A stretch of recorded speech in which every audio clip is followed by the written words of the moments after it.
هره ګړۍ د افغانستان له ګوټ ګوټ څخه تازه او کره خبرونه وڅارئ. له امنیتي او سیاسي بدلون نیولې تر ټولنیزو، کلتوري او اقتصادي مسایلو پورې موږ یې بې پرې او متوازن تر تاسو رسوو. هره ګړۍ له کندوز راډیو څخه.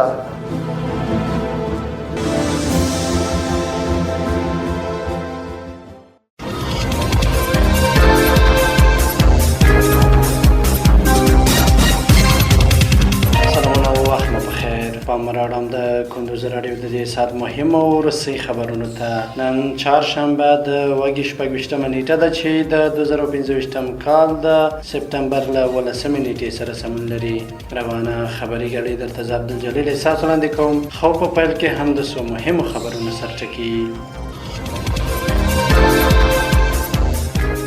په کندوز کې د 80 کیلوګرامه د تریاکو د قاچاق مخه ونیول شوه. په مزار شریف ښار کې د یو سړک د جوړولو چارې پیل شوې. په تخار ولایت کې د $350,000 په لګښت د 8 پروژو چارې پیل شوې. او فلسطین د نړیوالو بیړنیو اقدام غوښتنه کړې.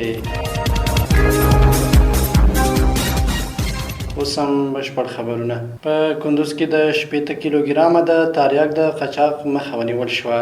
امنیتي پولیس په کندوز ولایت کې 2 تنه د 80 کیلوګرامه د تریاک د قاچاق په تور نیولي دي. د امنیه قومندانۍ د نشهیي توکو پر وړاندې د مبارزې د مسؤلینو په وینا یاد کسان چې د هلمند ولایت اوسیدونکي دي غوښتلي له بدخشان څخه هلمند ته دغه انداز تریاک انتقال کړي، خو د کندوز پولیسو د عملیاتو پر مهال ونیول.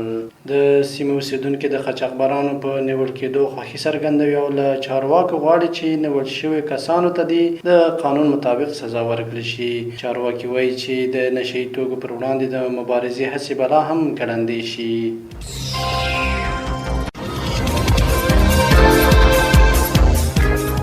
په مزار شریف ښار کې د یو سړک د جوړولو چارې پیل شوې. په مزار شریف ښار کې د افغان ازبک روغتون ترڅنګ د 220 مترو اوږدو او 2 مترو سور سره د جوړېدو کار پیل شو.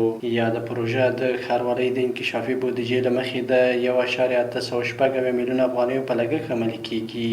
د پرانیستې په مراسمو کې د ښاروالۍ مسؤلینو، وکیلانو او خلکو ګډون کړی و. د ښاروالۍ مرستیال مولوي نسیم عابد ویل ښاروالۍ له خلکو سره د ښاري خدمتونو د وړاندې کولو ژمنه لري او د پروژې څارنه د هر ښاري حق دی. په ورته مهال اوسیدونکي له دې پرمختګ خوښ دي او د ښاروالۍ د هڅو ملاتړ کوي.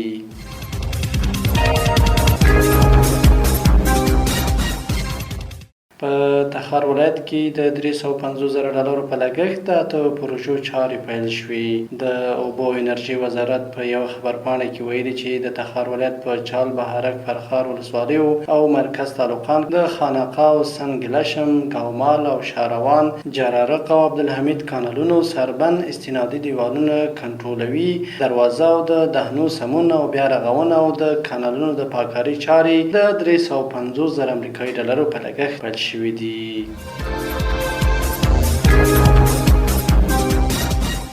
او وروستۍ خبر دا چې فلسطین د نړیوالو بیړنیو اقدام غوښتنه کړې. د فلسطین د بهرنیو چارو وزارت له نړیوالو غوښتنه کړې چې د اسرائیل بریدونه پر غزې سمدستي ودرول شي او د دې ښار د ملکي وګړو ساتنه وکړي. دا غوښتنه داسې مهال مطرح کېږي چې اسرائیل پر غزه خپل ځمکني حملې پیل کړي او د ښار له اوسیدونکو غوښتي چې سیمه پرېږدي. د یادولو وړ ده چې د اسرائیل او حماس ترمنځ جګړه نږدې 2 کاله کېږي او په دې موده کې د نړیوالو منځګړیتوب هڅې دایمي اوربند ته نه دي رسېدلي. دا د دې مهال مهم او وروستي خبرونه. تر بیا ښه وختونه. لوی الله مل شه.